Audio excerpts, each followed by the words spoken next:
Imagine this. You move into a regular family home on a quiet street. Neighbors wave, the sun's out, kids ride bikes, everything feels perfectly normal. But that night, you hear footsteps on the stairs. When no one's there, then a handprint black sticky appears on your wall, and suddenly, your home becomes something else entirely. This isn't fiction. This happened in a small English town called Pontefract. They called it the Black Monk, and what happened there is still called Britain's most violent haunting. It was the late 1960s. A normal working-class family. The Pritchards, Joe, Jean, their son Philip, and daughter Diane moved into 30 East Drive, a simple two-story council house. There was nothing unusual about it until August 1966. Philip, who was 15 at the time, was at home with his grandmother when it started raining inside the house. Yay, inside. Drops of water fell from the ceiling, not from a leak just appearing mid-air.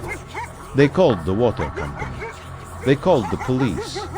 No one could explain it. And when the puddles suddenly vanished, everyone laughed it off. Just a weird coincidence.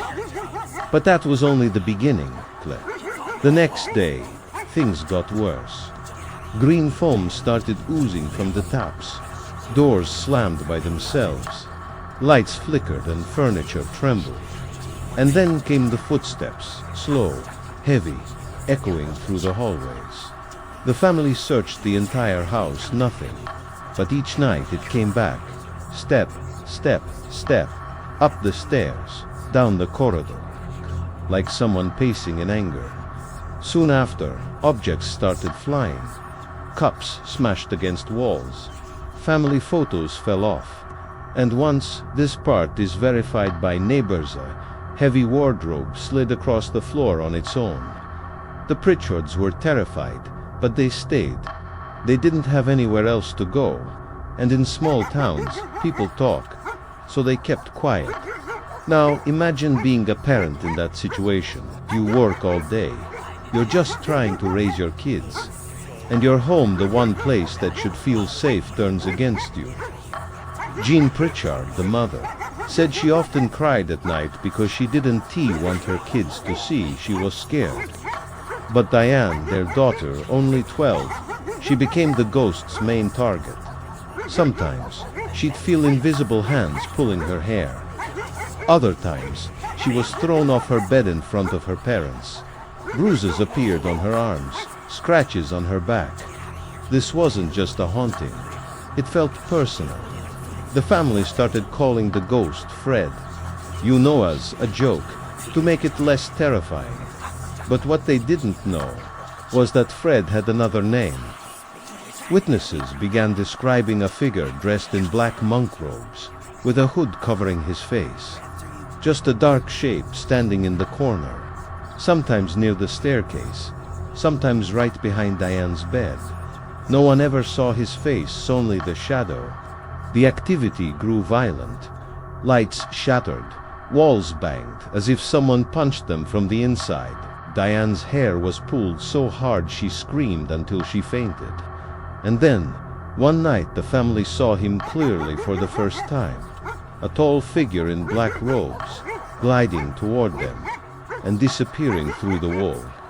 At this point, the haunting wasn't just physical, it was mental. The Pritchards began to doubt themselves. Neighbors called them crazy. Investigators couldn't prove anything. Start breaking them apart. John stopped sleeping. Philip refused to stay alone in his room. Even visitors, friends, priests, curious journalists reported being scratched or pushed by something they couldn't see. It's easy to dismiss ghost stories until you live one. And when the fear becomes constant, you start to question your own mind. Was it real? Or were they all slowly losing grip on reality? People started to wonder, was the family cursed? Or was Diane the cause? Some paranormal researchers claimed the ghost was feeding on her energy, her fear, her adolescence, her emotions. Others accused the parents of faking it for attention. But how do you fake claw marks? Or a crucifix flying across the room and shattering against the wall. Jean said once, "If this is a trick, I wish someone would tell me how it's done." And then there's the darker theory, that the ghost wasn't a ghost at all, but something far older, something that had always been there. You can still visit the house today. 30 East Drive, Pontefract, West Yorkshire. It's real, still standing, still locked most nights because no one can stay there for long. Over the years, dozens of paranormal teams have gone in and every single one reported something strange. Cold spots, shadows, bangs, screams. One investigator claimed a black handprint appeared on the mirror right after he mocked the spirit. What makes this story so chilling isn't just the violence, it's the realism. Police reports exist. Witness statements exist. And even decades later, no one's been able to explain what really happened inside that house. Here's where the legend gets darker. Historians discovered that centuries ago, before the houses were built, a monastery once stood on that land. And one of its monks, a tall, dark-robed man, was executed for murdering a young girl. They hanged him near where the Pritchard's house now stands. A child victim, a hanged monk. And now, in modern times, a young girl Diane attacked by the ghost of a monk. Coincidence? Or history repeating itself? The haunting didn't stop. It evolved. Sometimes calm for days, then suddenly violent. The house seemed to breathe. And every time they thought it was over, something new began. Late one night, Diane woke up screaming. Her parents ran in on, found her being dragged up the stairs by an invisible force. Her face pale, eyes wide in terror. When they finally pulled her free, she said she felt a rope tightening around her neck, the same way that Monk had died. Bet this was only the beginning of their nightmare. The entity was about to show them its true power, turning their home into a living hell they couldn't escape. What happened next pushed them to the absolute breaking point. Be sure to subscribe and turn on notifications so you don't miss part 2. Previously on our deep dive into the Black Monk of Pontefract, the Pritchard family believed they were haunted by a ghost, a monk, hanged centuries ago for killing a child. But after Diane's near-death encounter, being dragged up the stairs by an unseen hand, the haunting changed. It wasn't random anymore. It was deliberate, targeted, almost intelligent. In the weeks that followed, the house at 30 East Drive became unlivable. Objects didn't just move, they attacked. Plates flew across the kitchen, drawers slammed shut on fingers, and crucifixes twisted upside down on the walls bit. In one horrifying incident, the family's pet goldfish was found dead. The water in its bowl had literally boiled. Visitors came and went. Priests, journalists, ghost hunters, everyone curious about the infamous Black Monk. But almost every single one of them left terrified. One priest tried to bless the house. The holy water reportedly sizzled and boiled on contact with the surfaces. Another investigator had his camera ripped from his hands and smashed against the floor by an invisible force. Kit, at this point, you'd think they would just move out. But this was the 1960s. The Pritchards couldn't afford another home.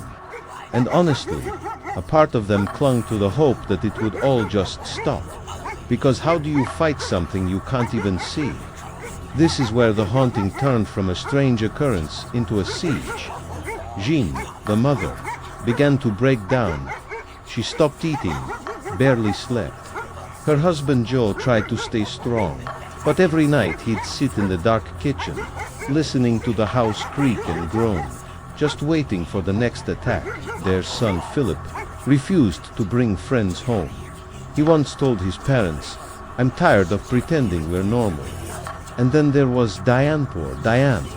She stopped talking. She would just sit by the window, staring out at the street. Sometimes she'd whisper to no one in particular, "He's here again." When her parents asked who she meant, she'd point to an empty doorway and say, "The man in black." That S when the horrifying realization hit them.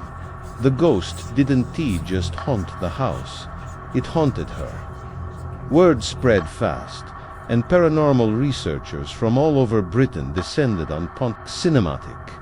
They brought recorders, cameras, electromagnetic sensors, the whole works. One night, an entire team of investigators witnessed a thick layer of dust mysteriously form on the floor. And then, as they watched in disbelief, footprints began to appear one by one. They were large, bare feet, walking straight toward them. There was no body, no shadow, just the faint sound of heavy fabric dragging across the floor. On another night, a cross on the living room wall began to shake violently. The wood cracked, and the figure of Christ snapped in half, falling to the floor. They ran. Every single one of them fled the house. And still, no one could explain it. No hoaxer was ever caught. There were no wires, no hidden tricks, no fakes. Just pure, unexplainable chaos. After months of this relentless terror, reality itself began to fracture for the family. Jean started hearing whispers during the day, a man's voice, low and cold, muttering what sounded like prayers in Latin. Philip had nightmares of monks hanging from the rafters. Diane began to sleepwalk, always heading toward the staircase where she'd been dragged before. Neighbors would later report hearing screaming from the house almost every night, but they never saw anyone leave. This is the point where horror becomes psychological. It's where you stop knowing for certain if what's happening is supernatural, or if it's all just happening inside your own head. Some experts call this phenomenon collective psychosis. But if it was only in their minds, how did the furniture move on its own? How did neighbors see the same dark shadow in the window? How did the monk leave marks that seemed to bleed through the wallpaper? It's that crushing uncertainty that drives people mad, the question of whether you're truly haunted, or just losing your sanity. Then, some historians proposed a disturbing theory. What if the monk wasn't pure evil? What if he believed he was punishing sinners? He was executed for murder, yes, but the legend says he killed a young girl because he thought she was possessed. What if, in his twisted mind, he was saving her soul? And what if, in death, he saw Diane, the young girl in the house, as another lost soul that needed to be cleansed? It's a twisted thought, but it fits the pattern. Every violent outburst seemed to center around her. Every moment of calm in the house ended the second she entered the room. Even now, some paranormal psychologists believe hauntings like this feed on moral confusion and our fear, guilt, and shame. They don't just throw things, they mirror what's already inside of you. And that's what made the Black Monk so terrifying. He didn't just want to hurt the Pritchards, he wanted to change them. And here's the thing, this isn't just a ghost story. There are still tapes, photos, and written reports from that time, over 200 recorded incidents in total. A local mayor, police officers, even a vicar, all witnessed unexplainable events inside that house. In one famous account, the monk's face appeared on the wall as if burned into the paint and stayed there for days before fading away. Another visitor claimed to see a dark shadow kneeling in the corner of a room, as if in prayer. No one ever debunked it. No one could. And when film crews tried to shoot documentaries at the location, their cameras would malfunction. Lights would burst, and fully charged batteries would drain in minutes. Even hardened skeptics left the house saying, "Something's there, I just don't know what." Eventually, the Pritchard family moved out. The house stood empty for a while. But the haunting didn't stop. New tenants reported footsteps, disembodied voices, and terrifying cold spots. Some lasted a week, others just a single night. One couple said they woke up to see a monk's figure standing at the foot of their bed, just staring at them. When they frantically turned on the light, he was gone, but the carpet where he'd been standing was soaked in water. And here's the craziest part. Every few years, the activity spikes again. Almost always around August, the anniversary of the first incident. To this day, visitors leave shaking, crying, with some even refusing to talk about what they saw. It's like the house waits and watches. You know what's most unsettling? The Pritchards never truly recovered. Even decades later, when interviewed as adults, Philip said, "I can't sleep without the lights on. I still dream about the stairs." Diane refused to ever return to Pontefract. She said that if she even saw a man in a hoodie van in a movie, her hands would start shaking uncontrollably. The entity didn't just haunt their house, it haunted their entire lives. Because once you experience something that shatters your sense of safety, there's no going back. Every creak in the night, every shadow in the corner, every moment of silence becomes a question mark. And maybe that's what real horror is. Not ghosts, not demons, but the feeling of never being safe again. Today, 30 East Drive is still there. It's open for ghost hunters and thrill seekers. People pay money to spend the night, though most don't last until morning. Some report hearing the scuff of a monk's sandals on the floorboards. Others see objects move on their own, a picture frame falling from the wall right after someone mocks the spirit. One guest left a camera running overnight. At 3:12 a.m., a shadow crosses the hallway. It's tall, hooded, appearing exactly where the monk was said to materialize. The next morning, that guest packed up, pale as chalk, and said, "I'm never coming back." So maybe the monk isn't a ghost. Maybe he's a reflection, a stain left on the property by decades of violence, guilt, faith, and fear that never died. Every argument, every scream, every hidden pain soaked into the walls. And when the conditions are just right, the house plays it all back, like an old, scratched record, endlessly repeating, forever replaying the worst moments of human weakness. That's what makes 30 East Drive so different. It's not just haunted, it's remembering. Now, picture this. You're standing in that dark hallway. A cold draft brushes against your skin. Somewhere upstairs, a floorboard creaks, cue. Tell yourself it's just the old house settling. It's the wind. Then you hear it. 3 slow footsteps. Step, step, step, coming closer. You hold your breath, praying for it to stop, but it doesn't. It pauses right outside your door. And when you force yourself to look down, you see a wet footprint appearing on the floorboards bare, blackened and fresh. Some say the Black Monk still guards the house. Some say he guards something buried beneath it. And others believe he's just waiting for another Diane. And maybe, just maybe, that's why so few people who stay the night ever want to talk about what happened inside. Thanks for watching. If you want to dive deeper into the darkness, make sure you subscribe.